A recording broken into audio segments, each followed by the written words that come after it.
Assalamualaikum warahmatullahi wabarakatuh. Halo, selamat pagi semuanya. Bagaimana kabar kalian? Semoga selalu dalam lindungan Allah SWT ya. Tetap patuhi protokol kesehatan. Jangan lupa pakai maskernya ya. Ketemu lagi dengan saya Bu Anita. Di sini kita akan mempelajari materi mengenai biologi. Nah, untuk menstimulasi materi minggu lalu, apakah kalian masih ingat minggu lalu kita mempelajari mengenai materi apa? Ya, betul. Minggu lalu kita telah mempelajari materi jaringan epitelium. Nah, kali ini kita akan mempelajari jaringan darah. Apakah kalian masih ingat mengenai pengertian dari jaringan? Jadi, jaringan merupakan sekumpulan sel yang memiliki fungsi yang sama pada suatu organ. Nah, di kali ini kita mempelajari jaringan darah. Darah itu sendiri merupakan unit fungsional seluler pada manusia yang memiliki fungsi untuk membantu proses fisiologis di dalam tubuh. Pernahkah kita berpikir apa yang terkandung pada satu tetes darah kita? Nah, ternyata satu tetes darah kita ini mengandung dari 4 komponen. Komponen yang pertama ini ada plasma darah. Komponen yang kedua ada eritrosit atau sel darah merah. Komponen yang ketiga ada leukosit atau sel darah putih. Dan komponen yang keempat ada trombosit atau keping darah. Yang pertama, kita akan membahas mengenai plasma darah. Jadi, sebenarnya di dalam plasma darah ini sekitar 91,5%-nya terdapat air. Sedangkan 8,5%-nya yang paling banyak ini terdapat protein. Jadi, protein yang ada di dalam darah ini merupakan protein darah. Nah, protein penyusun plasma darah ini ada 3. Yang pertama ada fibrinogen, yang kedua ada albumin, dan yang ketiga ada globulin. Di mana fibrinogen ini yang membantu proses pada pembekuan darah. Yang kedua ini ada eritrosit. Nah, ternyata eritrosit ini pada 1 mikroliter darah terdapat 5 juta eritrosit. Nah, eritrosit ini pada manusia berbentuk bulat, kemudian pipih, kemudian di bagian tengahnya terdapat cekungan seperti piringan. Nah, itu disebut juga dengan bikonkav. Eritrosit ini tidak memiliki inti sel.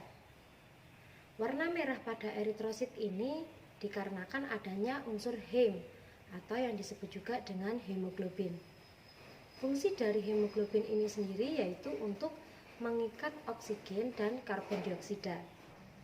Yang ketiga ada leukosit. Ternyata keberadaan leukosit ini kurang dari 1% sel yang ada di dalam darah manusia. Hanya setengah leukosit yang ada pada 1000 eritrosit. Bayangkan saja, 1 leukosit dibandingkan dengan 1000 eritrosit. Tetapi jika dilihat dari ukurannya, ternyata leukosit ini memiliki ukuran lebih besar jika dibandingkan dengan eritrosit. Leukosit ini juga memiliki inti sel. Leukosit ini dapat ditemukan di luar sistem sirkulasi. Nah, leukosit ini juga dapat berpatroli di dalam cairan sistem interstitial dan juga sistem limf. Leukosit memiliki banyak variasi. Nah, masing-masing dari variasi tersebut memiliki peran yang spesifik untuk melawan mikroorganisme yang masuk ke dalam tubuh kita. Berdasarkan keberadaan granula di dalam sitoplasma, leukosit ini terbagi menjadi 2, yaitu yang pertama granulosit atau leukosit yang memiliki granula, dan yang kedua ada agranulosit, yaitu leukosit yang tidak memiliki granula.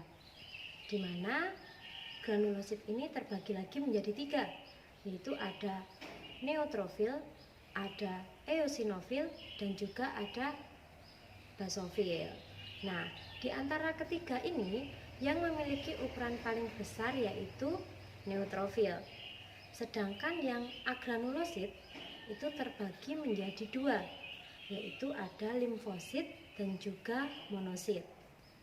Yang keempat ini ada keping darah atau yang disebut juga dengan trombosit, di mana trombosit ini bukan merupakan sel yang utuh, melainkan hanya fragmen sel, yang mana fragmen sel ini dibentuk oleh sumsum tulang.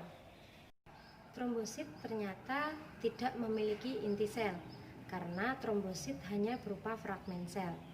Nah, trombosit ini mengandung protein aktin dan miosin, di mana protein aktin dan miosin ini membantu proses pada penyembuhan luka, dan protein aktin dan miosin ini juga membantu proses pada pembekuan darah.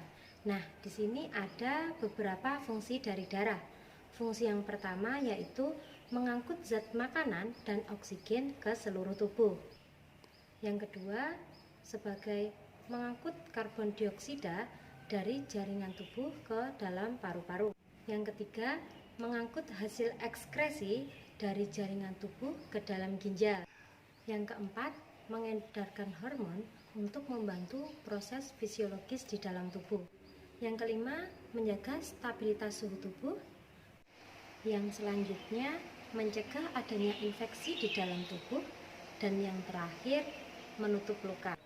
Apakah kalian menyadari ketika bagian tubuh kita terluka, beberapa waktu ke depan luka tersebut akan tertutup? Mengapa hal itu bisa terjadi? Ya, betul. Proses penutupan luka itu dikarenakan adanya proses pembekuan darah. Di sini ada proses sederhana dari pembekuan darah. Yang pertama, saat tubuh kita terkena luka, trombosit-trombosit itu nanti akan berkumpul di daerah luka tersebut. Karena trombosit mudah sekali pecah dan karena banyaknya trombosit yang keluar yang menyebabkan trombosit tersebut pecah, akhirnya trombosit yang pecah itu akan mengeluarkan enzim trombokinase, di mana trombosit itu nanti akan masuk ke dalam plasma darah, yang mana di dalam plasma darah terdapat protrombin. Nah, di dalam plasma darah itu nanti protrombin akan dirubah menjadi trombin dengan bantuan vitamin K dan juga kalsium. Trombin yang terbentuk itu nanti akan mengubah fibrinogen menjadi benang-benang fibrin, di mana benang-benang fibrin itu nanti yang membantu proses penutupan luka, sehingga luka pada bagian tubuh kita yang terluka tadi akan tertutup. Berikut ada beberapa penyakit dari darah. Yang pertama ini ada anemia, di mana anemia ini merupakan penyakit yang mana orang tersebut kekurangan sel darah merah di dalam tubuh. Sel darah merah itu nanti tidak berfungsi dengan baik di dalam tubuh. Nah, hal ini dapat menyebabkan aliran oksigen di dalam tubuh ini berkurang. Penyakit yang kedua ini ada talasemia, di mana penyakit talasemia ini merupakan penyakit bawaan yang mana kekurangan protein atau kekurangan hemoglobin dan jumlah dari eritrositnya ini kurang dari normal. Yang ketiga ini ada leukemia. Leukemia ini disebut juga dengan kanker darah. Nah, leukemia ini merupakan kanker pembentuk jaringan darah yang dapat menyebabkan menghambatnya proses tubuh untuk mencegah adanya infeksi. Kanker jaringan pembentuk darah yang menghambat kemampuan tubuh untuk melawan infeksi. Yang keempat ada hemofilia. Hemofilia ini merupakan penyakit bawaan dari genetik, yang mana hemofilia ini menyebabkan darah sulit membeku dan menyebabkan darah tidak normal.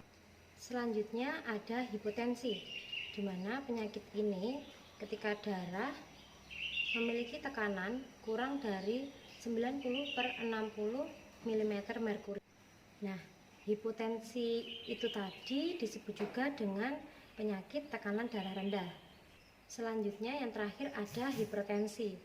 Hipertensi ini disebut juga dengan tekanan darah tinggi, yang mana tekanan pada hipertensi ini tekanan darah lebih dari 140/90 mm merkuri. Nah, alhamdulillah pertemuan kali ini sudah berakhir. Semoga ilmu yang kita pelajari hari ini dapat bermanfaat. Saya tetapkan lagi, tetap patuhi protokol kesehatan dan jangan lupa pakai masker. Semoga kita semua selalu dalam lindungan Allah SWT. Amin. Sekian. Wassalamualaikum warahmatullahi wabarakatuh. Sampai jumpa.